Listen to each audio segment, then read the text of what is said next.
Good morning, and thank you all for being here this morning. I'm Dr. Martha Buchanan with the Knox County Health Department. I want to start off by thanking both Mayor Buchanan and Mayor Jacobs for their support of our community and of my team for all the work that we're doing, and the county support for everything that's happening. In addition to that, I want to thank our task force that created the plan that will be released later today. The task force is made of Krista Begg, Benefits Director for Knox County, Kathy Brown, Associate Professor and Master of Public Health Program Director, University of Tennessee, Chris Caldwell, Senior Director of Finance and Deputy Chief of Staff, Knox County, Catherine Killen, Deputy Senior Director of Strategy, Knox County Health Department, Dave Miller, President of the East Region, First Horizon Bank, Mike Odom, President and CEO of the Knoxville Chamber, Ryan Steffi, Managing Partner, Sono Taco Restaurant, and Stephanie Welch, Chief of Economic and Community Development and Deputy Mayor to Mayor Buchanan. Additionally, I'd like to thank my Knox County team members, Charity Menifee, Director of Communicable and Environmental Disease and Emergency Preparedness, and Michelle Moyers, Director of Community Health, for their tireless work to create this document to allow our community to begin reopening. And with that, I will turn it over to Mayor Buchanan.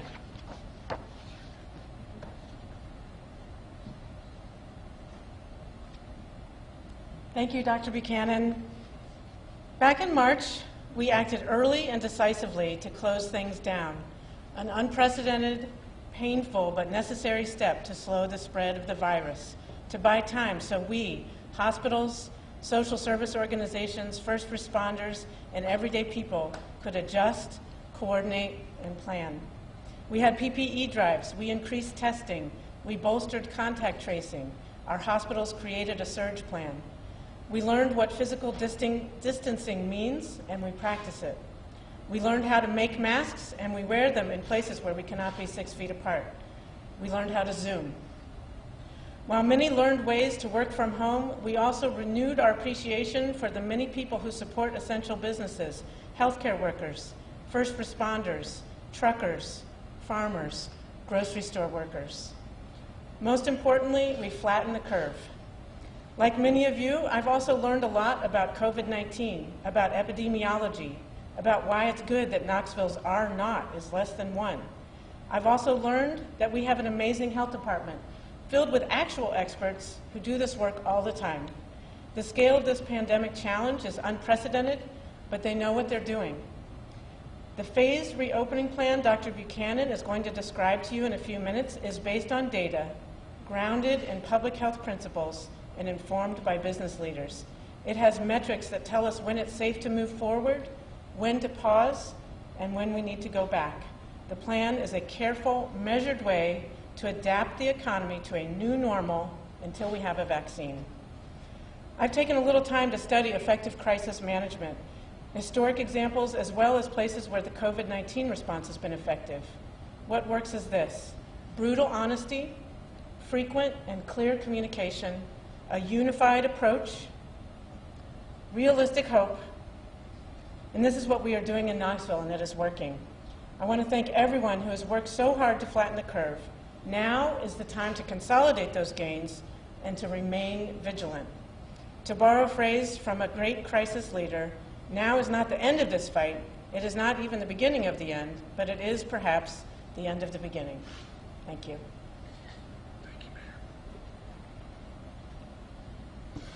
I'd like to thank Dr. Buchanan and her team at the Knox County Health Department, Mayor Buchanan and her team, as well as the City-County Joint Task Force that developed this phased reopening plan that we're here to talk about today. It's not an exaggeration to say that this is one of the biggest crises in our history. I don't think that there's anyone who has not suffered in one way or another. My heart goes out to the victims of COVID-19 and to their loved ones.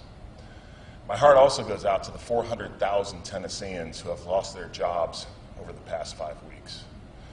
Many of our small businesses, the backbone of our economy, have shuttered. Some of them will never reopen. COVID-19 has taken lives, and COVID-19 has ruined lives, leaving many of our neighbors without jobs, without a way to provide for their family, and without hope. The economic destruction this crisis has caused is going to be with us for a long time. We have been knocked down hard, but we have to get back up. We don't have a choice. We have to.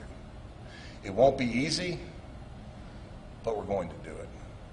Together, we will do it. As we all know, last Thursday, Governor Lee announced amendments to his executive order allowing certain businesses to open earlier than previously planned. I very much would in Knox County follow suit, but the Joint Task Force was not comfortable in doing so because they needed more time to implement important components of this plan, such as creating teams that can work with businesses to more easily adhere to the guidelines. So as ready as I was to pull the trigger, the last thing that we needed was to inject more uncertainty and confusion into an already tumultuous and chaotic business environment. Fire, ready, aim is not a good strategy. Here in Knox County, we are going to be more thoughtful and more deliberate. Hopefully, this will help businesses more easily navigate a changed environment and give them greater chance at success. In addition to ensuring public health, we want to minimize confusion and uncertainty so that we can provide ample opportunity for a smooth transition as we get back to work. And that's already paying dividends. For instance, because of the work of the Joint Task Force, in this plan, salons and other personal service businesses will be able to open weeks ahead of the rest of the state. We all want this plan to succeed, but ultimately it is up to us as individuals, organizations, and businesses to make that happen. So even as we begin the process of getting back to work, we must continue to exercise personal responsibility to keep ourselves, our families, and our community safe. Now, you all should have gotten a copy of the plan, and it will be posted online shortly. And now I'd like to invite Dr. Buchanan back up so that she can go into more detail about Phase 1. Thank you.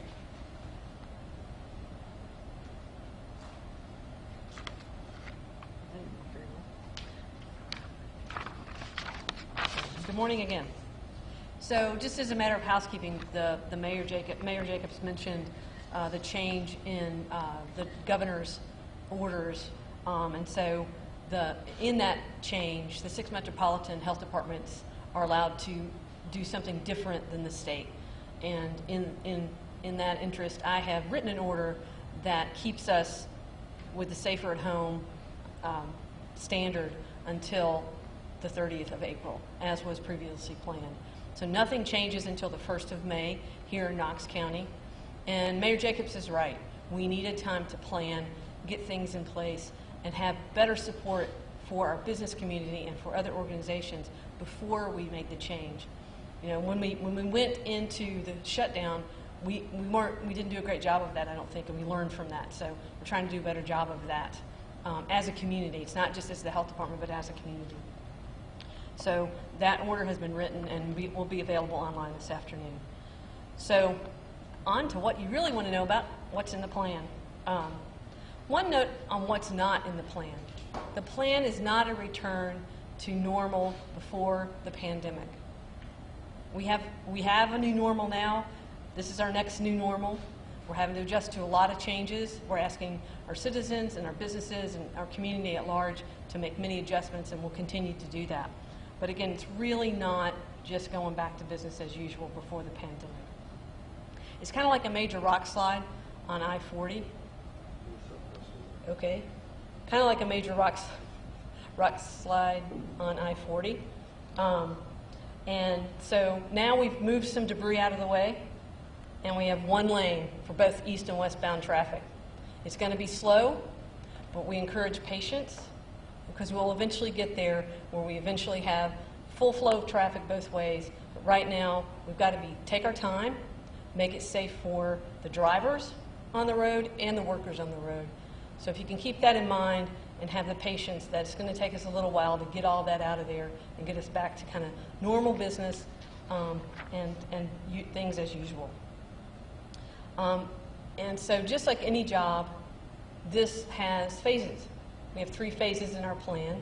We'll talk a little bit more about those here in a minute. Each of those phases allows a relaxing of restrictions and a slow return to normal.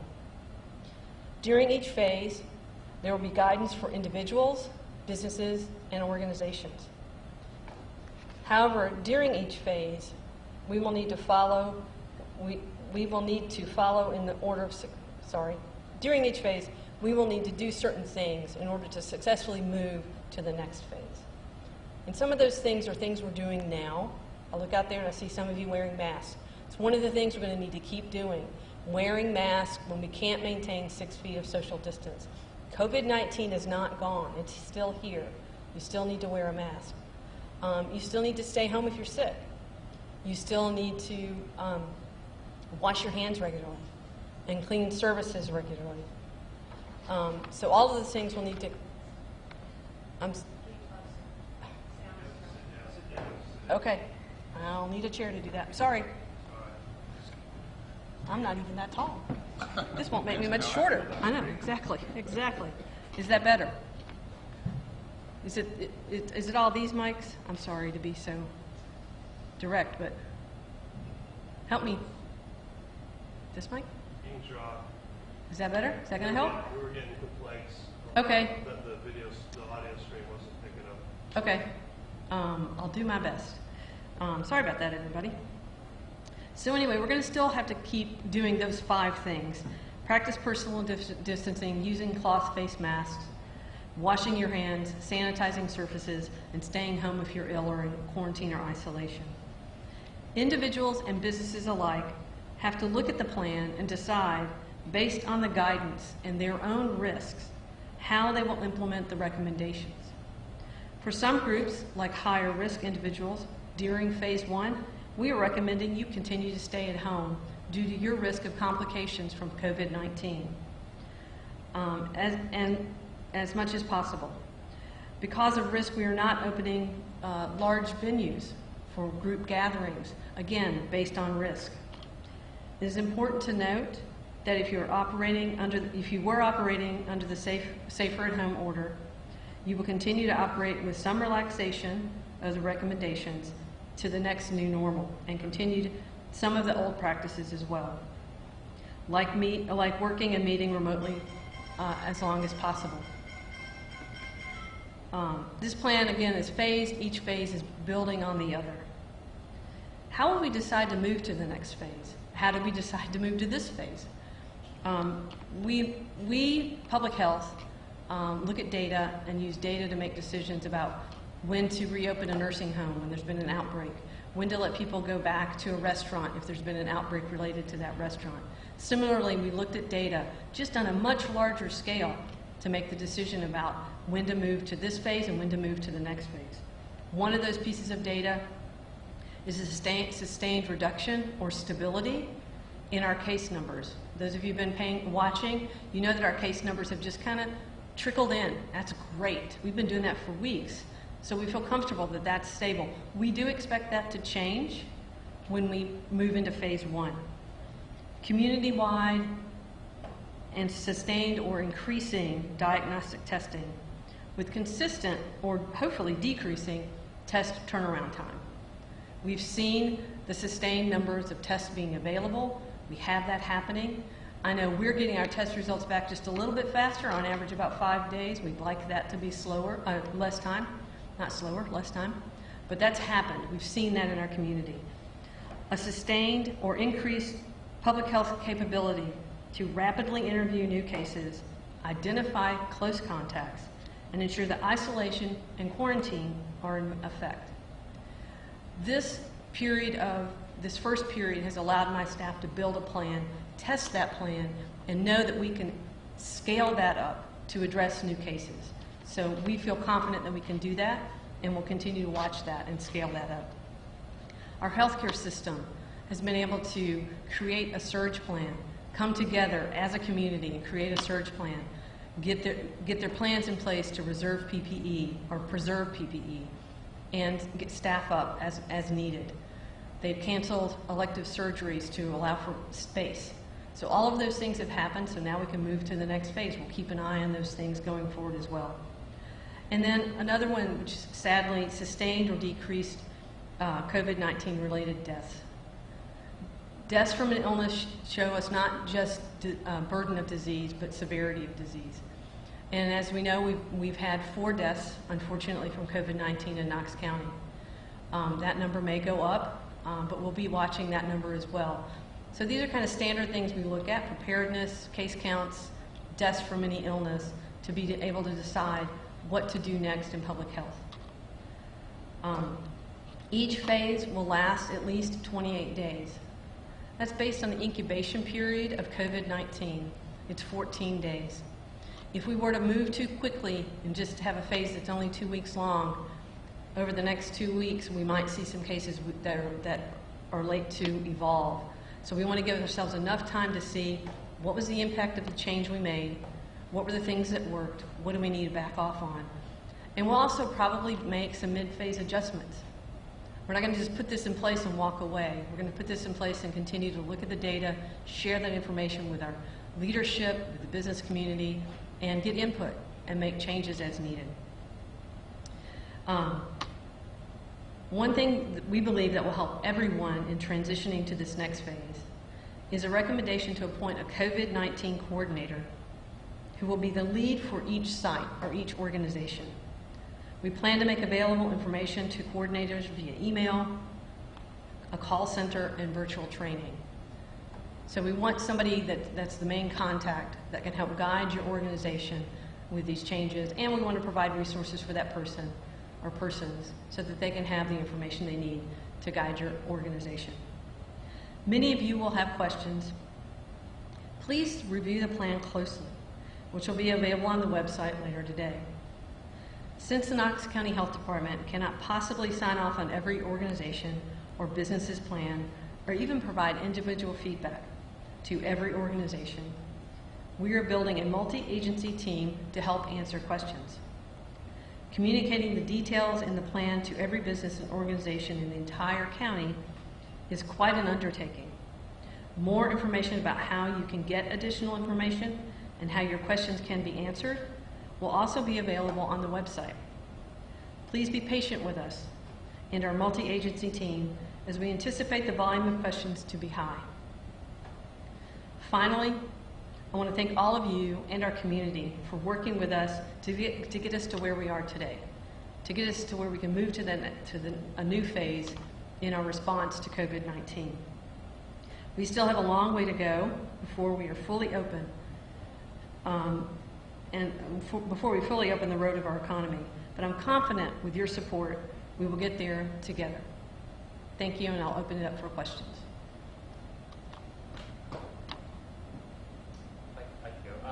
Dr. Buchanan, you mentioned this plan for phases, for adjustments that may need to be made.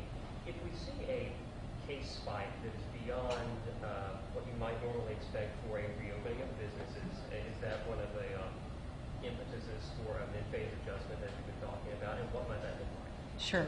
So the question is, if we see a case spike, might that be a reason to make a mid-phase adjustment? And of course, it might. I think first what we have to acknowledge is that we have to look closely at that spike. Is that spike because of a cluster of cases in one location where we've been able to contact all of those people, get them in isolation, get them in quarantine, and we know that that's not an indicator of community spread. So it's not just looking at a number, it's looking at that number in the context of how it occurred. So that's why it'll be my team looking at those things and advising our leadership on what to do next or how to manage that. It might be that we see that, what we find something in common with the new cases. So we just need to address that thing, whatever that might be. So I think it's not one number, and it's within the context of how that occurred will be what will help guide us in what we do next. Two questions, Dr. B. Talk about Saturday's response to pre-testing itself. Sure. And then second to that, update what supply for testing looks like in the county is going to reopen. Do we have enough testing supply that adequately continue to test people? Sure. So the question was about Saturday's event. We had a drive-through COVID-19 testing event in East Knoxville on Saturday.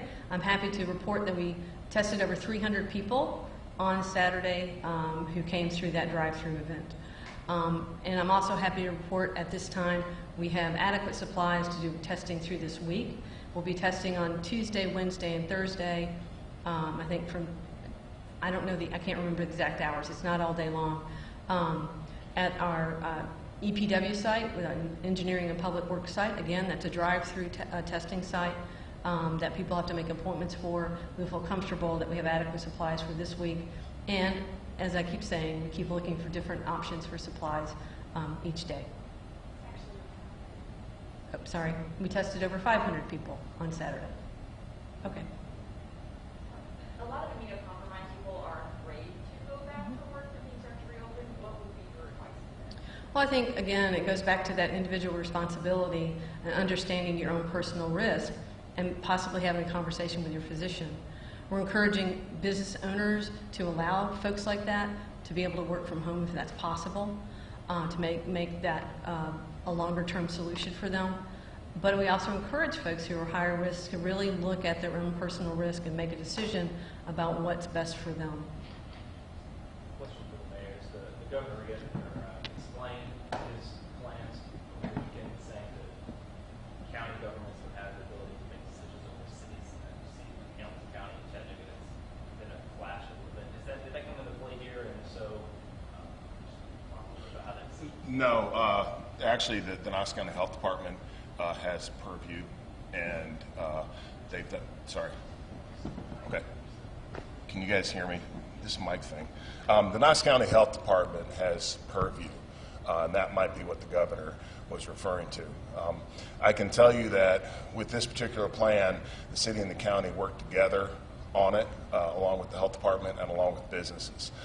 I can also tell you that Mayor Buchanan and I both have something in common, and that's we are very concerned about the health of Knox Countyans, and we want to ensure that as much as we possibly can. At the same time, we both realize that we can't remain shuttered, and we have to start moving in the direction of opening things up. So, we're on the same page with all that stuff, and the recommendations and orders that are coming out from the health department, of course, with our input. Mayor Buchanan. I agree with Mayor Jacobs. We're on the same page. The governor has said that the public health department in Knox County is the authority on public health issues. Dr. Buchanan and her team have done excellent work along with this task force. They have my confidence. I've been following along their work very closely, and every day I grow more confident in their transparency of data on the website and the work that they've done to make sure that our community members are safe.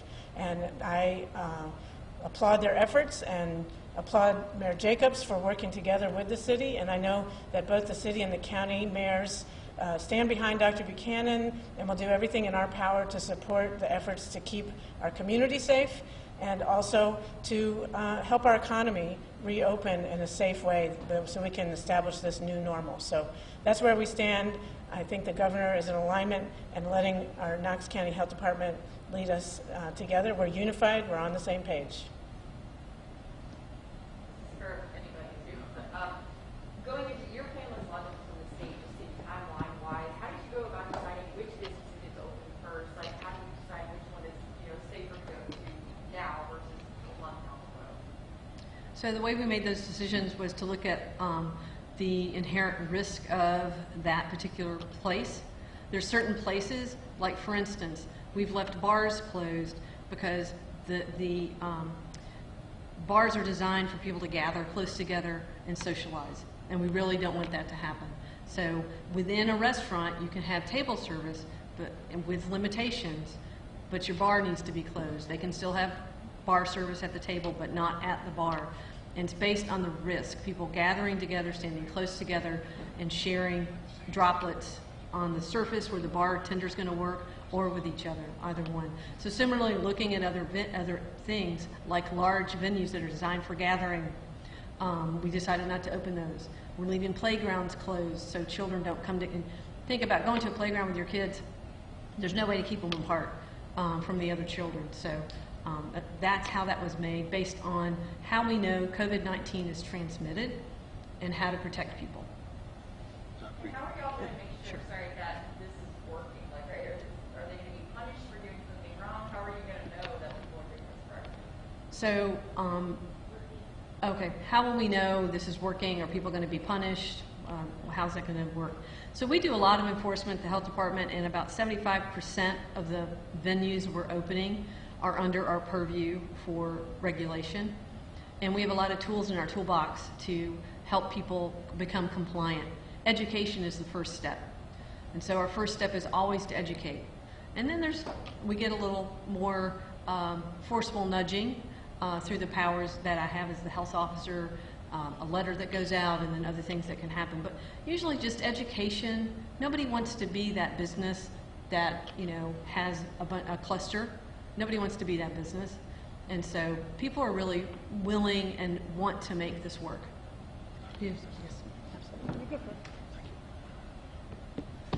In regards to your second question about enforcement, I think that we all have to realize the market is going to do a lot of that too. And if you see businesses that aren't doing something, or are doing something that you don't feel comfortable about, and aren't doing things that they should do, I think they're going to be punished, because people just aren't going to go and word's going to get out, as Dr. Buchanan said. Also, businesses had a lot of input into this plan. They had some really great ideas about things that they could do that, you know, no one else necessarily thought about, because we're not in that particular business. So that's something else to consider, and really thank the businesses that, whether they, you know, provided input to me that I passed on, or worked directly with the task force. It really was a community effort, not only with public health officials, but with all those businesses themselves, because they're part of our community and they want our community to be safe and healthy.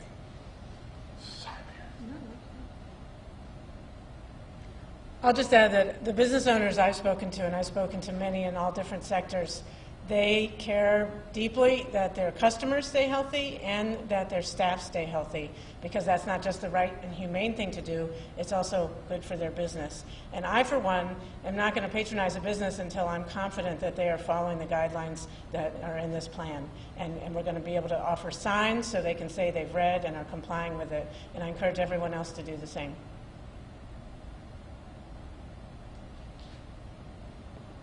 I had a quick, and this would be for anybody, about that individual aspect of this, because you can reopen whatever you like in whatever manner you like, but you can't make people feel safe. Is part of this plan to build confidence among the public to feel that that is okay to do this as we get deeper into the spring and summer? So the question is about people feeling safe returning to businesses and getting back out to some activities that they haven't been doing. And the short answer is yes. Part of this plan is about helping create guidelines that encourage people that it's safer to be out. You know, requiring, in some instances, requiring masks. And if something can't be done while wearing the mask, then that service can't be offered. It's the little things like that. And the other thing is to really consider yourself and consider the people that you're interacting with to potentially be infected with COVID-19, whether they're sick or not, and taking measures appropriately. And that's why we still say we still have to wash our hands, we need to wear face coverings when we're in public. If we can't maintain social distance, we need to social distance. And most importantly, stay home if you're sick. I know we're all ready to get our hair cut, or whatever it is, colored, dyed, whatever it is you do to your hair. But if you're sick, just wait a little while. And don't put your beautician or barber at risk by making that choice. I haven't had a chance to look at through this very carefully yet. What are the capacity So the question was, what are the capacity restrictions? The capacity restrictions are based on maintaining 6-foot distance and somewhat based on the types of activity as well. So they vary by location and by industry. But the 6-foot rule remains, acknowledging that, you know, at a restaurant you don't have 6 feet between people at a table, and acknowledging that that's part of reopening, but encouraging restaurants to have 6 feet of distance between those tables. So it does vary by industry and by activity. So it's not going to be half capacity and what is it? So I encourage you to look at the plan because it varies. And so I don't want to try to get into that level of detail. If there is a specific, something like half capacity for retail businesses, restaurants are easy because they have, you know, specific number of seats that they're licensed for. But like for a retail business, if there is a capacity restriction, how is that determined? Well, so there are 2 ways to limit capacity. One would be based on fire marshal occupation, which every building has that. And also to encourage, in some instances, we're encouraging fewer than 10 people to be in the facility. In some places, it's 50% of your fire marshal capacity. In some places, it's 50% of your seating capacity. So it kind of varies depending on what kind of service you are and kind of how big your business is. I know it's hard to predict, but a lot of people are wondering how long am I going to have to wear a mask in public? How long will I have to socially distance? Have an answer to that? That's a great question, and for several more months at the least. COVID-19 continues to circulate and will continue to circulate in our community, and we all need to protect ourselves from getting sick, and those are really easy ways to protect ourselves that we know work. And so we'll have many more months of social distancing and recommendations to wear masks when you can't social distance. Do any of these recommendations have any bearing on the University of Tennessee, which has formed its own task force about getting people back on campus, and we're coming up on a time of year when that would normally be happening? Sure. So recommendations so the question is, do these recommendations have any bearing on the University of Tennessee? The recommendations for the University of Tennessee and other similar institutions is that they follow their statewide guidance. So statewide, higher education has a plan for how to do that. So they'll be following those statewide guidances. In addition to that, there still are some executive orders from the governor that are still in place that people are going to continue to need to follow.